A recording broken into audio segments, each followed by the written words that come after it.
Jika Anda mendengar nama teknologi nuklir, maka bayangan Anda mungkin adalah senjata pemusnah massal. Memang benar jika bagian dari teknologi nuklir adalah senjata pemusnah massalnya, akan tetapi teknologi nuklir sendiri bisa berdampak positif bagi kemajuan sebuah negara, terutama di bidang iptek.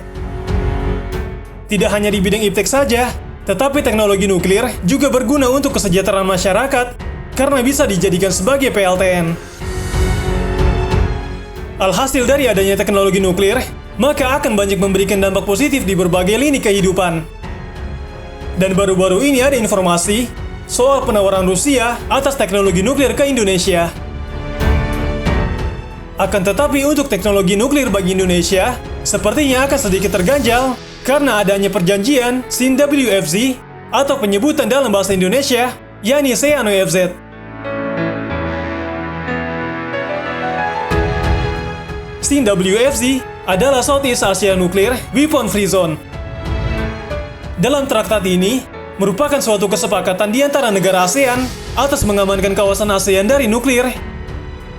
Dan gagasan pembentukan kawasan bebas senjata nuklir di Asia Tenggara ini diawali pada 27 November tahun 1971, yang artinya dalam perjanjian ini, maka senjata nuklir tidak boleh dimiliki oleh salah satu negara di ASEAN.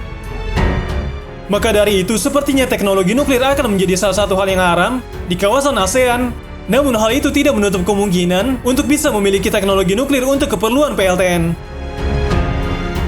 Akan tetapi, jika seandainya memang benar Indonesia memiliki teknologi nuklir untuk keperluan PLTN, maka negara ASEAN lainnya mungkin akan memulainya juga. Dan nampaknya teknologi nuklir juga sudah diwacanakan oleh Singapura untuk sistem PLTN miliknya. Sesuai dari informasi sustainabilitytimes.com, jika Singapura sedang mempertimbangkan pemakaian teknologi nuklir. Akan tetapi sampai saat ini belum ada informasi lebih lanjut atas adanya teknologi nuklir. Alhasil sampai saat ini, Vietnam sedang membangun teknologi nuklir untuk tenaga pembangkit atau power plant. Jadi kesimpulannya, Indonesia bisa saja terjegal SIN-WFZ jika mengalihfungsikan teknologi nuklir ke senjata.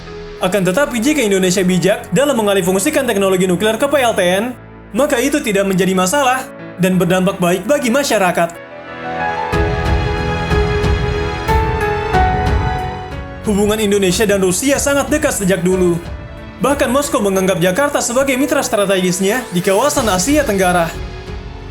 Tidak segan Rusia membantu Indonesia dalam berbagai bidang, termasuk kekuatan pertahanan negara. Contohnya dari tawaran Rusia tentang jet tempur Sukhoi Su-35 untuk perkuat pertahanan udara Indonesia. Meskipun pada akhirnya, Indonesia tidak jadi membeli jet tempur Sukhoi Su-35 buatan Rusia. Namun di luar itu, hubungan Indonesia dan Rusia tetap baik dan akrab satu sama lain.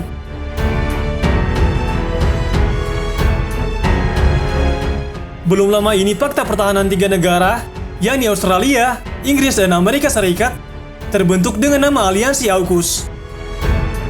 Fakta AUKUS memberikan banyak keuntungan bagi Australia yang bergabung di dalamnya, karena keuntungan yang didapatkan Australia akibat adanya fakta AUKUS, yakni akan kebanjiran teknologi pertahanan canggih, salah satunya berkaitan dengan nuklir. Diketahui jika Australia mendapatkan kapal selam nuklir akibat bergabung dengan fakta AUKUS. Kehadiran fakta AUKUS yang membuat kapal selam nuklir Australia dianggap sangat membahayakan kawasan Asia Pasifik. Kehadiran fakta AUKUS juga dianggap hanya menimbulkan pelemahan senjata yang semakin memburuk. Sehingga menurut Rusia, Indonesia sangat wajar menentang dan menolak kehadiran kapal selam nuklir di Australia. Rusia beranggapan bahwa tidak ada negara manapun yang mau bertetangga dengan negara yang memiliki senjata nuklir, karena senjata nuklir tersebut tidak akan membuat perdamaian dan keamanan di kawasan.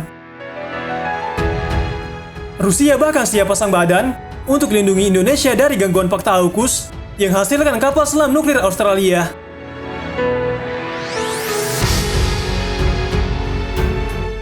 Moskow juga disebut siap membantu Jakarta untuk membangun pertahanan dengan teknologi nuklir jika Indonesia setuju. Dikatakan jika Rusia sangat siap untuk melindungi Indonesia dan ajak Indonesia kerjasama pembuatan senjata nuklir. Sebagai informasi tambahan, kehadiran kapal selam nuklir di Australia akibat adanya fakta AUKUS semakin memperkeruh hubungannya dengan Cina. China bahkan tidak segan-segan menggempur Australia lantaran bergabung dengan Amerika Serikat dan Inggris dalam Pakta AUKUS. Jika benar China akan menggempur Australia, tentunya ini juga jadi kerugian bagi Indonesia karena lokasi geografis Indonesia yang berada di antara China dan Australia, sehingga akan berdampak buruk bagi Indonesia jika keduanya melakukan pertempuran.